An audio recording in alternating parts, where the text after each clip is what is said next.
Por que o escritor de Hebreus, ele está preocupado? Ele está preocupado porque ele percebeu que dentro da igreja, ele não está falando com o pecador, está falando para a igreja, existia pessoas que estavam se esquecendo daquilo que haviam aprendido.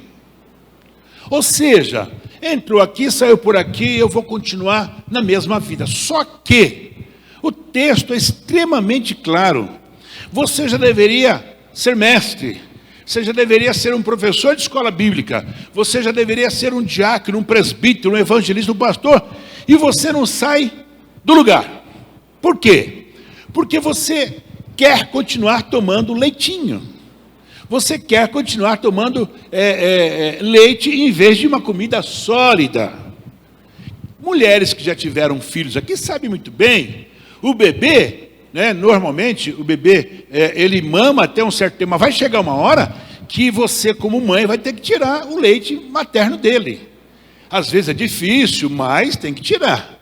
Porque ele precisa começar a se alimentar com alguma coisa um pouco mais sólida. Que você já pensou? Uma criança de 10, 12 anos mamando ainda no seio de uma mulher? Um absurdo, não é mesmo? Por quê? A mãe precisa fazer o serviço. Muito bem, muito bem. Uma das razões é que ao longo de toda a nossa existência, presta atenção nisso, a gente acaba desenvolvendo, não é? Defeitos e imperfeições. Isso faz parte do ser humano pela nossa existência. A gente veio do mundo, nós vivíamos nas concupiscências da carne. Então a gente vem cheio, como dizia a minha querida sogra, de caroço pelas costas, cheio de defeito. E esses defeitos precisam ser contornados. Então veja só, uma das coisas mais difíceis que eu entendo é mudar. Por que muita gente está acabando o casamento com 6 anos de casado, 8 anos de casado, 1 mês de casado, 3 meses de casado? Por quê? Porque simplesmente não quer se adequar à esposa, não quer se adequar ao marido. Então, irmão, vai dar confusão. Agora, no Evangelho não é diferente. Nós viemos cheio de defeito. Agora, eu preciso melhorar todo dia. E só tem um jeito de melhorar, irmãos. O jeito é você comer a palavra, é você viver a palavra. É você procurar os conselhos bíblicos na palavra. Eu já falei 1 milhão de vezes que eu não sou contra a profecia, eu não sou contra culto fervoroso. Não, eu gosto e sou pentecostal. Mas não adianta a irmã, o irmão, o profeta, o missionário botar a mão na tua cabeça e falar um monte de coisa e você não obedecer a palavra. É bobeira, isso aí é utopia. Está entendendo? Por quê? Porque eu preciso de verdade obedecer a palavra de Deus. Quando eu obedeço a palavra, eu posso dizer, eu estou transformado pelo poder do Evangelho. Eu de verdade sou uma pessoa transformada. Muito bem, hoje, muitas pessoas que dizem ser cristã, elas continuam mentindo. Elas continuam em guerra com a sua esposa, com o seu marido, filho, com o pai, com a mãe, uma verdadeira guerra. Pessoas que se dizem cristã ainda estão viciadas em bebidas alcoólicas. Nós tivemos uma coisa terrível, ficamos sabendo há coisa de 1 mês, de um determinado irmão que foi daqui, chegou a dirigir congregação, morreu faz 1 mês, 1 mês e pouco. Morreu de quê?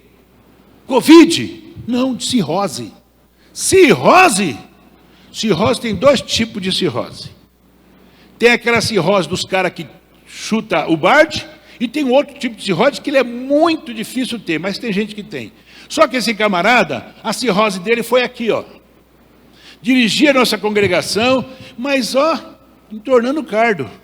Um dos nossos jovens aqui, pode ser que ele esteja aqui, um dia me procurou e falou, pastor, aquele irmão, ele não é daqui, fulano, assim, eu não lembrava quem era, ele foi falando, eu falei, sim, não é mais com a gente, ele foi abrir uma igreja aí e tal, e sumiu. Ainda bem, por quê? Porque pastor lá perto da minha casa, Santa Felícia, esse irmãozinho, jovem, eu estava saindo, fui comprar uma coca, e o cara estava com um monte de cerveja, com uísque, tudo botando no carro. Eu fiquei olhando e falei, mas qual é esse cara? Agora, o que é isto? Falta o que, irmão? Falta decidir ser transformado. Eu preciso me decidir. O tema deste mês é decisões que curam. Não pense você, o Espírito Santo, ele faz o trabalho dele. Qual é o trabalho do Espírito Santo? Te convencer do seu pecado. Ele vai lá e fala, você é um pecador miserável, você está longe de Deus. Ele te convence. Quando ele te convence, você fala, opa, então agora eu preciso de Jesus. Aí você aceita Jesus. A partir daí, você tem que se decidir, não é? Passar pela transformação. E como eu disse, a transformação ela vem pela palavra. A transformação vem por uma vida com Deus. E nós vamos falar exatamente como é que a gente consegue, não é verdade? Decidir ser transformado. Como é que nós conseguimos? Primeira coisa, é preciso ter uma forma de pensar transformada. Como é que eu posso explicar isso para os irmãos? O texto de Efésios diz assim, Efésios 4:17, assim eu lhes digo, e no Senhor insisto, que não vivam mais como os gentios, que vivem na futilidade dos seus pensamentos. Futilidade, ou seja, são aqueles pensamentos fúteis, que não se aproveita para nada. São aqueles pensamentos carnais, são aqueles pensamentos que não constroem, são aqueles pensamentos que vai derrotar o seu casamento, são aqueles pensamentos que vai te colocar longe de Deus.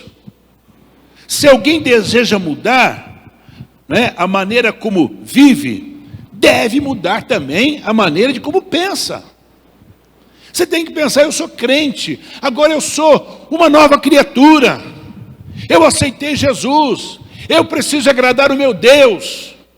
Os 10 mandamentos se resumem simplesmente, praticamente em 2. Amarás o teu Deus sobre todas as coisas. Não, um só. Amarás o teu Deus sobre todas as coisas e o teu próximo como a ti mesmo. Se você estiver dentro disso, você é uma pessoa transformada. Agora, como é que eu vou dizer que eu sou transformado, se na minha mente, porque tudo sai daqui, viu, irmão? Tudo sai da mente. O texto é claro. Olha só o que Paulo escreveu aos irmãos lá de Roma, no capítulo 12, versículo 2. Não se amoldem ao padrão deste mundo, mas transforme-se pela renovação da sua mente. Renovação de mente. A renovação de mente, ela só vem de uma maneira. É quando você se deixa ser tomado pelo Espírito de Deus. É quando você se deixa ser controlado pelo Senhor. É quando você diz, quem manda na minha vida é o meu Deus. Eu não tenho mais vontade. E tudo que você dá um passo errado, o Espírito Santo fala, opa, para aí. Não continua. Quando você olha para aquilo que você não deveria olhar, o Espírito Santo fala, não olha. Quando você bota a mão onde não deveria, o Espírito Santo fala, não bota. Se isso não acontece com você, você não tem mente renovada, porque quando nós temos a mente renovada, o Espírito de Deus, ele está sempre nos atendendo e cuidando de nós. Não se amolde ao padrão deste mundo, mas transforme-se pela renovação da sua mente, para que sejam capazes de experimentar e comprovar a boa, agradável e perfeita vontade de Deus. Irmão, quem tem mente renovada de verdade, vai entender e comprovar qual é a boa, agradável e perfeita vontade de Deus. Isto é mente renovada. Você não pode, de forma nenhuma, ter uma mente poluída. Eu dizia aqui no último culto, eu nem sei se foi no culto de ensejo que foi, hoje, com o advento da internet, a gente tem muita facilidade para ver o que quiser num celularzinho desse tamanho. Se você não se policiar, se você não pensar, se você, ao receber uma mensagem assim assada, você falar, sai fora, estou deletando, você não tem mente renovada. Aqueles que desejam uma vida transformada, devem começar expondo sua mente ao quê? À palavra de Deus. Nós estamos, e eu acredito que você está lendo a Bíblia, nós estamos lendo a Bíblia todos os dias, durante o ano inteiro.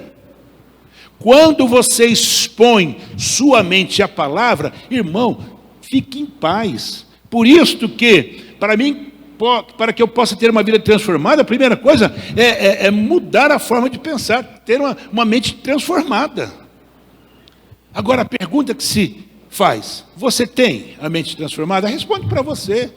Você que está na galeria, responde para você. Eu estou falando aqui hoje, e o Espírito Santo está aqui me usando para falar. Agora, você tem que ter aí a mente para saber: opa, eu estou mentona poluída, eu não posso sair na rua, eu não posso ver uma mulher, eu não posso ver um homem, eu não posso isso, eu não posso aquilo. Irmão, então, você está precisando fazer o seguinte, começar a expor a sua mente à palavra de Deus diariamente. Por quê? Porque a palavra de Deus, ela é a fonte de toda verdade e inspiração que nós necessitamos. Mudanças duradouras dependem de mudança na nossa maneira de pensar, pois isso determina a nossa maneira de sentir. Nós vivemos numa época que nada mais é pecado, né? Hoje tudo se você falar que é pecado, você é um caretão. Então hoje temos muitas igrejas aqui na cidade que a primeira coisa vão pintar a parede de preto. Não tem nada contra o gosto de cada um, nada. Mas são igrejas que não falam contra o pecado. Porque se falar contra o pecado, não fica um. Por quê? Porque hoje, para se divorciar, está assim, Você entra com o divórcio hoje, que amanhã já está divorciado. E hoje está fácil. Hoje está fácil. O meu velho está muito velho, vou arrumar um broto. A minha mulher está muito velha, vou arrumar um broto. Não é assim? Está fácil hoje. Está fácil. Eu lá no campo que eu estou agora, lá em Jabuticabal, fui conversar com um dirigente lá. Aí, não conheço ninguém lá, o irmão sentou na minha frente. Tudo bem, irmão? O que você faz na vida? Tá bem, legal. Casado? Então, pastor, eu estou me divorciando. Jesus, que é isso, irmão? Estou me divorciando. Dirigente de congregação. Irmão, espera um pouquinho. O que está acontecendo? Não, porque... E tal, não sei o quê. Bebeu aquelas conversas fiadas, né? Aí eu falei assim para ele: o irmão tem filho com essa senhora? Não, com essa não. Eu falei: agora lascou. Ué, com essa não? Como assim? Não entendi. Não, porque essa aí é minha segunda. E a primeira, divorciei também. Louco. Irmão, eu infelizmente, sei lá se eu sou cara de pau, ou se eu sou muito... Eu falei assim: irmão, então o senhor não é um bom marido, tá? 2 que está na frente de uma igreja. Como é que pode? Nós já estamos providenciando a mudança desse irmão. Não tem como... O que está faltando? Está faltando ter uma forma de pensar transformadora, mente renovada. O cara... que virou agora? Ué, vou trocar de mulher igual troca de roupa, irmão? Para! Que mais? O que eu preciso ter para ter uma vida transformada? Eu preciso do que eu tenho batido numa tecla aqui. Eu preciso de verdade de um coração quebrantado. Irmãos, eu disse aqui já várias vezes, vou falar de novo. Quanto tempo faz que você não chora na presença de Deus? Responde para você. Se você nunca chora, é bom você começar a chorar hoje. Sabe, se você escuta uma música e que ela fala de Jesus e você não sente nada, cuidado. Se você ouve a palavra e não sente nada, cuidado. Se você escuta um testemunho e não sente nada, cuidado. Isso é perigoso, irmão. Esse negócio de eu me acostumei, eu estou há 40 anos, eu sou crente há 50 anos. Irmão, que acostumou o quê? Irmão, se aquele irmãozinho da congregação, aqui da sede, ele todo ano repete o mesmo testemunho, é para dar glória a Jesus, aleluia, e você chorar aos pés do Senhor. Eu preciso de um coração quebrantado. Quando Paulo escreveu aos irmãos lá em Éfeso, no capítulo 4, a partir do versículo 18, ele fala assim: eles estão obscurecidos no entendimento e separados da vida de Deus, por conta da ignorância em que estão, devido ao endurecimento dos seus corações, tendo perdido toda a sensibilidade, entregaram à depravação, cometendo com avidez toda espécie de impureza.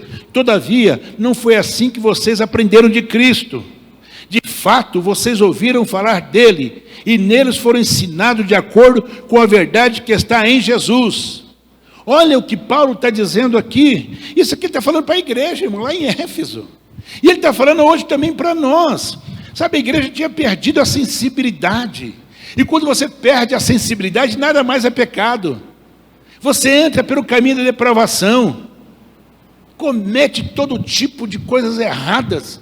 Ah, está tudo certo.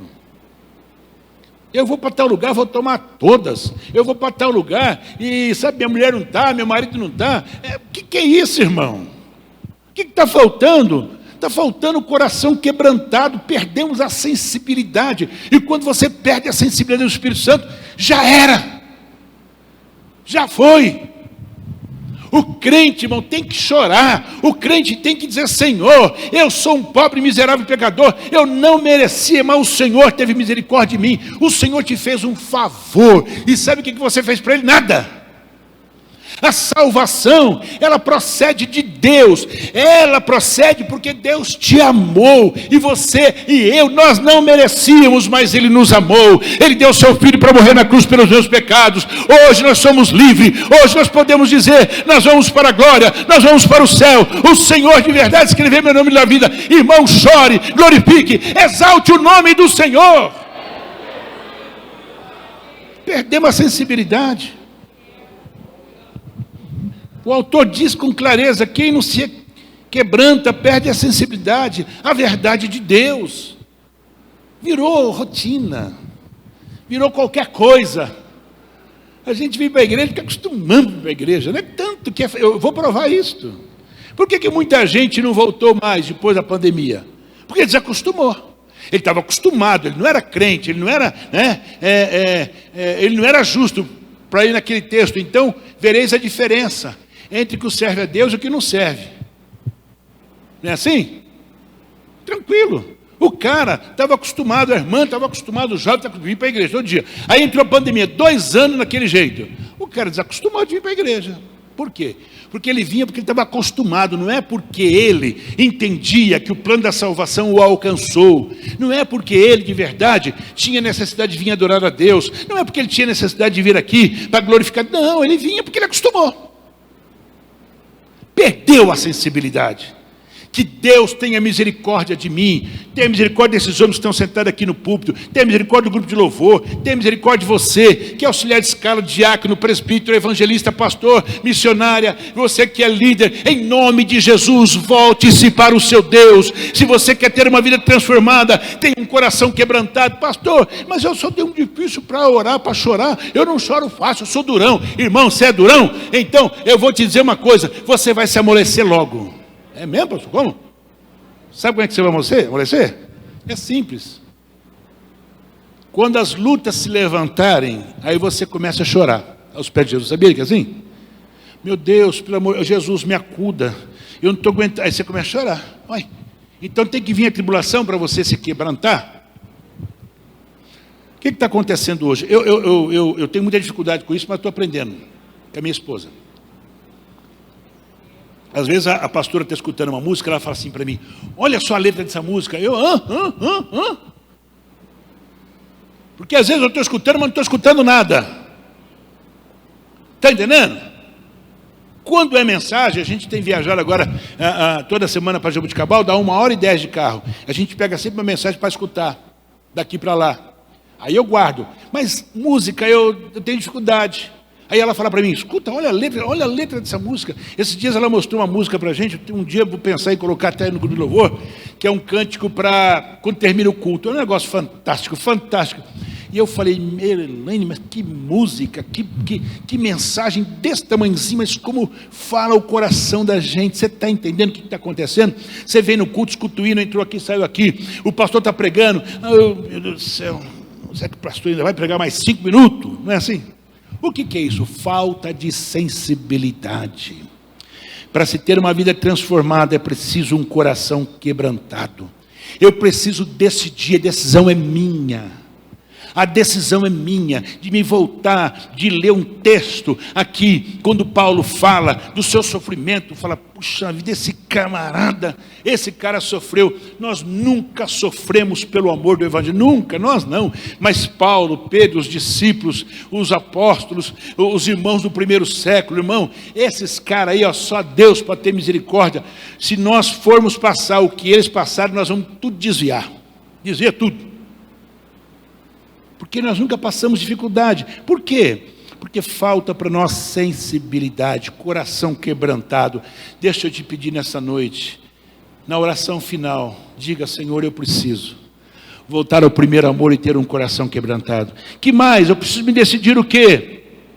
Eu preciso me decidir para ter uma vida transformada, me despir do velho homem e me vestir do novo. Lógico. Quando o escritor de Hebreus, ele fala que, com efeito, quando deveis ser mestres, atendendo ao tempo decorrido, tendes novamente necessidade de alguém que vos ensine.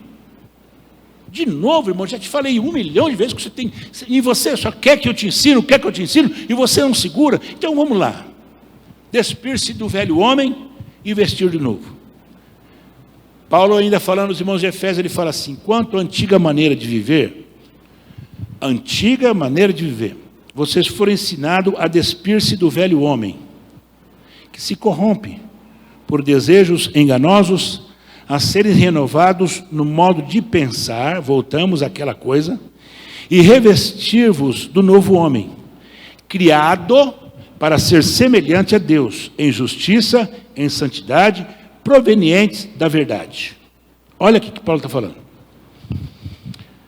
Lá no livro de João, no capítulo 11, é aquele milagre da ressurreição de Lázaro. Ressurreição de Lázaro. Jesus falou, tira a pedra. Mas já faz 4 dias, tira a pedra. Muito bem. Quando Lázaro sai, o texto diz que ele estava envolto em ataduras que os mortos usavam. Os mortos tinham uma atadura. O cara morria, então eles colocavam. O que se aprende aqui? Que a roupa de morto não serve para vivo. Como é que eu aprendo isso?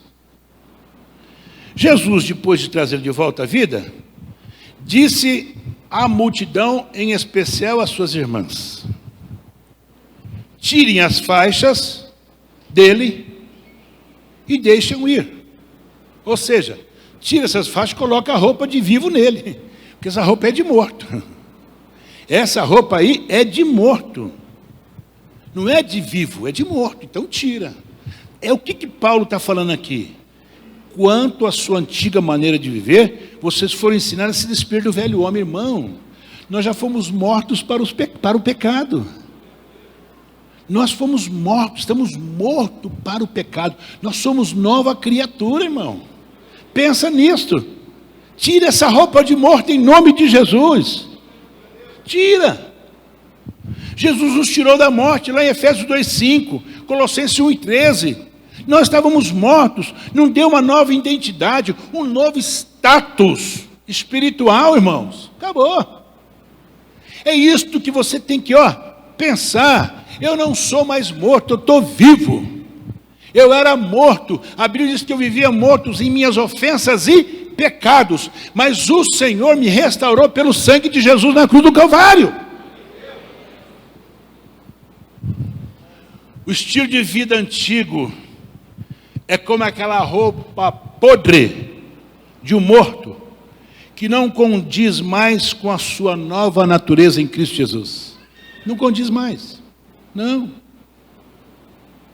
E uma das vezes que Jesus ressuscitou, o morto, ele falou assim, dá comida para esse camarada, para essa menina, dá comida. Por quê? Morto come? Não come. Dá comida, porque agora está vivo.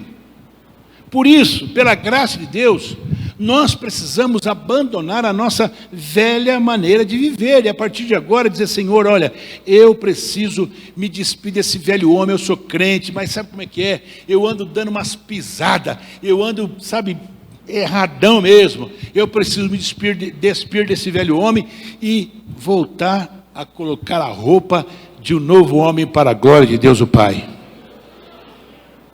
Que mais? Para que eu possa ter uma vida transformada, isso aqui é muito sério. Eu preciso focar em pessoas que me ajudem e não naquelas que me impedem. Uma das nossas congregações, o pastor se rebeliou. Aí o vice rebeliou também. Aí o outro também rebeliou. Numa igreja só teve 3 rebeliões, 3 igrejas que foi aberta. Por quê? Simples. Porque acabava o culto aqui, fazia-se uma rodinha ali embaixo na esquina, os caras falando mal da igreja sede. Que a igreja sede é rica. Eu nunca soube disso. Por que tem que mandar dinheiro para a igreja sede? Eu dizia, o irmão Diógenes está aqui? Está ali, irmão. Eu conversei hoje, uma conversa muito boa com o irmão Diógenes, e nós falando exatamente, o irmão Diógenes dizendo para mim, e ele está ali, depois se eu estiver mentindo, vai lá e pergunta, pastor está mentindo? Ele falou, pastor, que bênção. O senhor está aqui há 14 anos, fez 16 igrejas. O senhor comprou tantos terrenos. Eu nunca vi isso. Pois é. De onde vem o dinheiro? Das congregações, aqui da sede. A gente vai fazendo devagarzinho. Agora, quando se junta, aí acontece o quê? Como é que essas pessoas vão dizer para mim e para você que elas são transformadas? Transformadas no quê?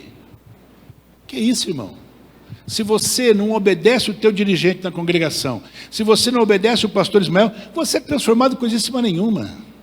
Coisíssima nenhuma. Olha essa sede, olha esse piso aí, ó. Dá uma olhada no piso aqui da igreja, sede. Dá vergonha. Dá vergonha. Dá vergonha. Você olha lá fora, misericórdia. Alguém fala, esse pastor deve ser bem sujo, porque nem pintar a igreja ele pinta. Mas por quê? Porque a gente está preocupado com as congregações. A gente está preocupado em tentar dar o melhor. O melhor. Agora, por que eu estou dizendo isso? Porque são pessoas que não têm uma vida transformada. Porque, ao invés dessas pessoas se juntarem com quem pode ajudar, se juntam com aquelas que querem impedir a obra de Deus. Como é que uma pessoa que fala mal do seu pastor, que fala mal do seu dirigente, que fala mal do seu líder, diz que é transformada? Que transformada nada, irmão. Então, o que eu preciso? Focar em pessoas que me ajudem para ter uma vida transformada.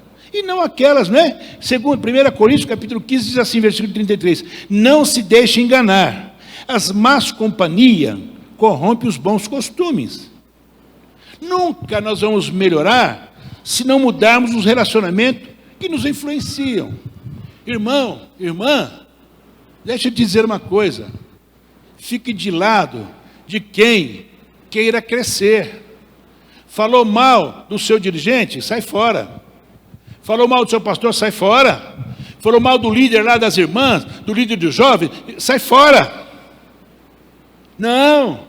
Você tem que orar pelo seu pastor, você tem que orar pelo seu dirigente, você tem que orar pela diretoria da igreja, você tem que orar pelos líderes da igreja. É assim que a gente vence. Eu preciso de vocês, vocês precisam de mim, nós precisamos um do outro, porque somos a igreja de Jesus. Como é que eu vou falar que eu sou transformado, se de verdade a minha língua é para falar mal dos outros? Você não é transformado coisíssima nenhuma, você de verdade é um fofoqueirão. Ou uma fofoqueira também, né? Agora, qual que é a série? Decisões que curam. Você precisa ser curado. Qual que é a cura hoje? Eu preciso ser transformado de verdade e não ser um cristão de Araque. Cristão de Araque, irmão, não vai para o céu.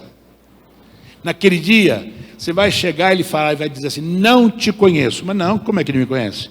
Eu era dirigente do circo de oração, eu era líder de jovens, eu era líder disso, eu era líder dos adolescentes, eu era líder da orquestra, eu era líder de louvor, você era, não te conheço. Nunca te vi mais gordo. Puxa vida, mas agora que eu emagreci, nunca te conheço. Por quê?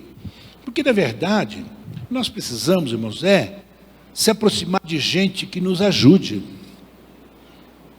de gente que tem uma palavra boa, de gente que de verdade possa acrescentar na nossa vida. E quando a gente pensa assim, acabou, a gente vai longe. Deus abençoa. Eu conheço e você conhece tanta gente que não sai da miséria.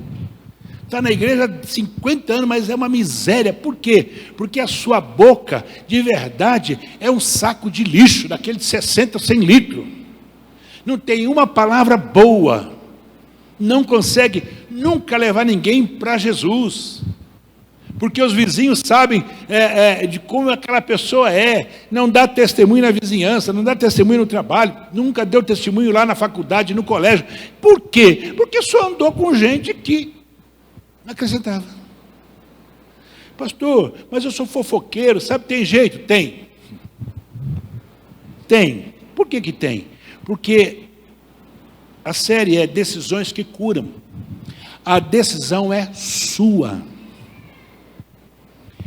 Irmãos, preste atenção numa coisa que tem muita gente, os calvinistas loucos, falam. Eu sou salvo, estou de boa. Não tem que me preocupar mais. Um dia eu perguntei para Hernandes, bem no ouvido dele. Hernandes, então não precisa nem evangelizar mais, né? Está todo mundo salvo já, os escolhidos, está tudo salvo. Aí ele quis dar uma volta em mim. O que é? Mas assim, numa tremenda uma boa, brincando com ele. Deixa eu dizer uma coisa. A salvação ninguém compra e não depende do ser humano. Não. Não é pelas obras, não é porque você é dizimista, não é porque você é ofertante, não é porque você é bonitinho, não é porque você é muito feio. Não. A salvação, ela procede de Deus. Não podemos acrescentar 1 milímetro na nossa salvação. Não tem como. Não adianta você falar mais, não tem esse mais. A salvação era algo que vem de Deus. Agora tem uma coisa. A regra existe. Sede santo porque eu sou santo. Está escrito. Sem santificação, ninguém verá Deus. Jesus disse para Nicodemos, você precisa nascer de novo. E Nicodemos era um cara grande, conhecia bem a palavra de Deus. Quando o escritor aqui fala no livro de Romanos, né? Mas transformar-vos pela revelação de sua mente, ele está dizendo que eu preciso me transformar, eu preciso mudar a minha maneira. Não tem nada a ver com a salvação que o Senhor, a salvação Ele nos deu. De graça, não pagamos um centavo. Agora, espera um pouquinho, eu vou me conduzir. Eu tenho regras. Vira o quê? Vira bagunça? Vira bagunça? Eu acho que eu já contei aqui. Minha esposa está aqui? Cadê minha mulher? Tem reunião? Acho que eu já contei aqui. Quando o Benhur nasceu, tinha um vizinho nosso que tomava todas. Era taxista. Não sei se eu já contei isso aqui. E ele era de uma determinada igreja lá. Mas, irmão, era uma luta, viu? Eu ficava pensando, o cara que pegar o táxi com esse homem deve sofrer. Aí, meu vizinho assim, eu morava numa casa, ele morava 2 para baixo. Aí ele pegou um dia, bateu na minha porta, ô pastor, sabia que eu era pastor? Que pastor o quê? Não era pastor não. Eu estava dirigindo uma congregação, mas eu era diácono. Mas me chamaram de pastor. Ô pastor! Opa, e aí, nasceu? Nasceu, que legal. O que é homem? Que benção. Como é que é o nome? Isaac Ben-Ru, que nome bonito. Eu quero dar um presente para o teu filho. Opa, é bem-vindo, né? Nós numa dureza que só o sangue de Jesus. Onde que ela está? E ela estava no hospital na Zona Sul. Longe a beça, irmão. Hospital bom demais, mas muito longe. Para chegar lá de busão, naquele tempo o metrô não chegava lá, hoje o metrô chega. Tinha que pegar 2 condições e andar a beça. O meu presente vai ser buscar a sua esposa no hospital. Legal, né? Aí vai eu com o Fusquinha e ele. No meio, faltava 5 quilômetros de chegar em casa, o carro quebrou. O carro quebrou, e eu com o sacolão, que veio do hospital, com o neném e a mulher. Tinha feito os pontos, porque fez cesárea, andamos a pé, mas amém. Mas eu não queria contar isso, eu queria contar outra coisa. O que eu queria contar? Esse homem, passou um tempo, veio a notícia, fulano de tal morreu. Morreu? O que ele teve? Então, ele tinha um problema sério. Mesma coisa que eu falei há pouco. Morreu de cirrose. Eu falei, meu Deus do céu. E aí? O cara morreu de cirrose. E todo mundo na rua sabia que ele ia numa igreja, mas vivia mamado. Ele colocava um fusquinha dele numa garagem que a gente ficava torcendo. Jesus vai bater. Ele nunca bateu. Pelo menos isso ele... Né? Por quê? Porque, na verdade, irmãos, ele, né, só andava com os bêbados do bairro. Ele não estava preocupado em focar a sua transformação em quem poderia lhe ajudar. Quando você foca naqueles que podem te ajudar, irmão, pode ter certeza, você vai chegar em algum lugar. Então, a decisão é sua. Você precisa ter uma forma de pensar transformadora, ou seja, mente renovada. Você precisa de um coração quebrantado. Você precisa se despir do velho e colocar a roupa nova. Você precisa focar em pessoas que possam de verdade te ajudar. Felizes são os que têm fome e sede, isto é, forte desejo de mudança, de serem corretos, de serem justos, de serem diferentes, de ser santo. Acabou.